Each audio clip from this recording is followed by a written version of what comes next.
Good afternoon, ladies and gentlemen. So I am doing this undercarriage video on this 1960 Eldorado BIARRITZ, not only for my YouTube channel, but my potential client, who we've been in negotiations with for the last 3 or 4 days or so before Christmas.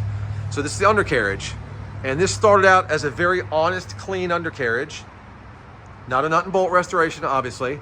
But we went through and did the hot pressure washer steam clean, a lot of elbow grease, and then put everything back to the best of our ability to its original luster. So now this is not a concours show car, as most of my cars aren't, but they're damn nice examples, not rusted and rotted and corroded. And one thing I'm going to do, as you look at the exhaust, got the original type mufflers up front, the resonators in the back. And I'm going to replace, Bill, this is for you, from this pipe and this pipe forward, because there's a little bit of rust here, corrosion there on that pipe here, as you can see, and a little bit there. So I want them to match. So it's going to have new exhaust from these duals back. I've got an appointment for next Wednesday. Never crazy about how old undercoating looks. This has been on for probably decades. You can see the tank. It's kind of all or nothing. So we started trying to chisel away. You can see how nice the tank looks, but this heavy undercoating, it's going to require probably that dry ice cleaning to get that off. It was just above our pay grade to get that off. So the tank looks a little yucky, but that's not something very difficult to fine tune if you have someone that has a dry system, which we don't have.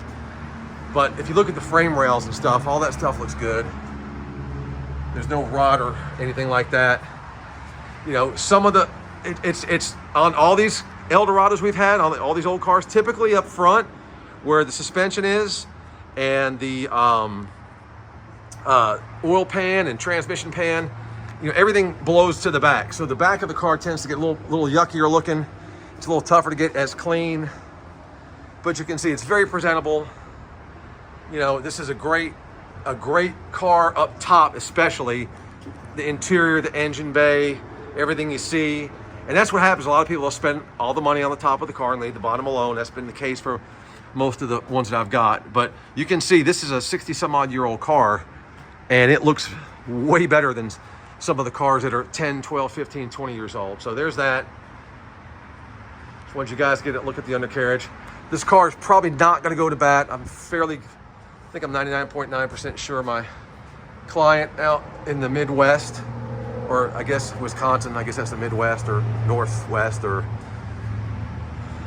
show my ignorance on my geography here. Pretty sure he's going to take it. But anyway, one more look from the back.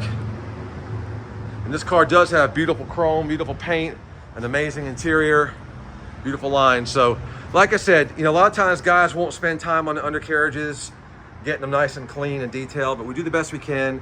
And again, this is not a concours show quality undercarriage, but it's really nice, especially the upper half, front half of the car, where you're going to get a lot less gook and grime that's going to tend to stick over the years as you're driving. So there it is, good honest representation of what you got here. And you'll see this on YouTube, but again, I don't think this one's going to quite make it to bat. There it is, guys. Enjoy.